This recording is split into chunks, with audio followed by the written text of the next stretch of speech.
What do you need to do to make it 2 home wins in a row? Well, not to concede would be a nice starting point, wouldn't it? So obviously keeping clean sheets is important. Against Sheffield Wednesday, managed to keep one, so that only gave us the 1 goal to score in to win the match. So obviously keeping clean sheets is important. I think we have kept it tight at the back for most of the matches, which has been pleasing. So we're always in the match, which is good. So we get down the stretch, but we've got a chance to nick a goal. You don't want to be getting 2s and 3s and 4s. So I think that part of our setup's been good. And keep it tight, and hopefully we can nick a goal. And I guess that's the other thing to it, it's about being clinical when you do get those chances, isn't it? Yes, I think as you saw, particularly against Sheffield Wednesday, with 1 or 2 good chances that we could have took to maybe make that, give us a wee bit of breathing space. We never quite got there. But we certainly created more chances against Sheffield Wednesday than we did against Portsmouth. But I think, as you said, once we get in there, we've got to be a wee bit more clinical. We do work in finishing, so hopefully they'll take it into the match. What do you make of Derby at the moment? Some people might look at them and think, well, they're having a bit of a wobble, but you look at who they've played and maybe that puts a bit of context on it. Yeah, obviously they're a good team, aren't they? I think they're sitting 7th in the league. Maybe they've only won 1 in the last 6, but they're a good team, they've got good players.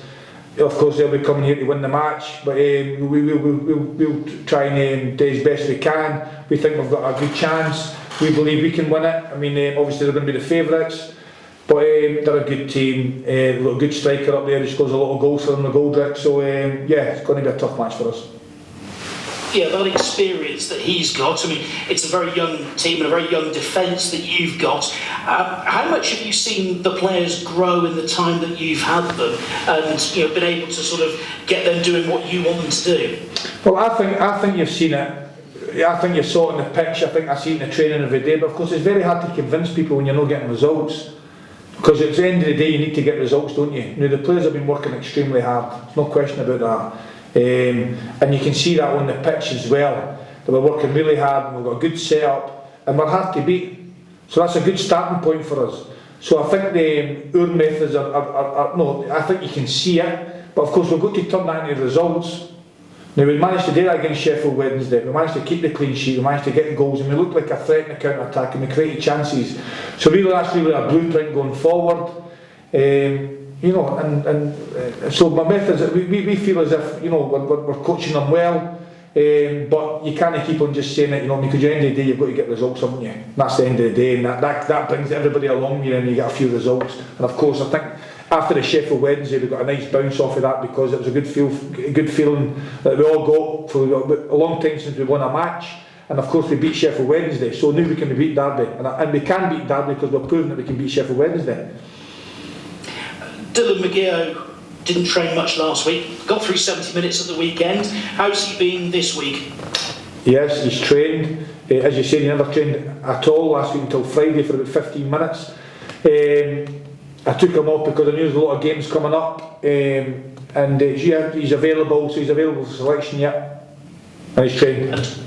And Corey O'Keefe comes back into the mix from suspension as well. How good to have him back as an option, and also suddenly now you've got more senior professionals than you have got sort of places in your squad, so you've got some decisions to make. Yeah, I mean, you're always making decisions every day, aren't you? But you're correct, because obviously Corey was suspended for the 2 games. He's come back in. He'll be in contention. So yeah, we're getting a wee bit. Ollie come back because he had his suspension as well, and then he came off. Well, never came off, but after the Portsmouth game, he reported a bit of hamstring strain. So Ollie's not trained this week. So he's a doubt. Hopefully we'll get him in training tomorrow, but he's a doubt, so we get one back, might lose one. Charlie Savage is never trained today because he's had food poisoning. He must have been eating his dad's food, his dad must have been cooking for him or something, so Charlie's got a bit of food poisoning there, so again we'll see how he is. So look, it's what it is now. You've got a group of players, you're getting one back, you're losing 2, it's what it is. Everyone else okay though? Yeah, I'm just trying to think. Yeah, it makes people are back then. Charlie never trained, Ollie never trained. Corey did train, so yeah, we've missed a couple, we've got one in, so but more or less everybody else is okay. Other than obviously Ben Stevenson and the long termers, you know what I mean? Long termers, yeah. Actually, how are the long termers progressing? Are any of those getting close? No, I've seen him on a brace. We went on a hospital visit yesterday. Me, Charlie McCann still had a brace on his leg. I've seen Ben knocking around with a brace on as well. Obviously Tyler's up in Everton and another Big Jamari's back at Reading. So no, there'll be. I can't see any backs anytime soon, to be honest. Yeah. We saw the hospital visits on social media. How important is that part of football, of actually going out and seeing the kids and handing out some Easter eggs? Very humbling, isn't it? I mean, spend an hour of your time to make a kid smile. You know what I mean? It's fantastic. I love it. I love going and meeting them and interacting with the kids and the parents. To go through such a difficult period in time, we're blessed, really blessed that selfishly that you're not in there with your family, because how tough they go through, because when they're not well, you know what I mean. It's a terrible thing to see, isn't it? What the families go through, and just to be there for an hour or something and to see their wee faces, I absolutely love it, to go honest, yeah. And we should all do it, don't we? We should all do it, everybody. The other thing the club did yesterday, appointed a new chief scout. How important an appointment is that for the future, and obviously what you want to build, starting from the summer?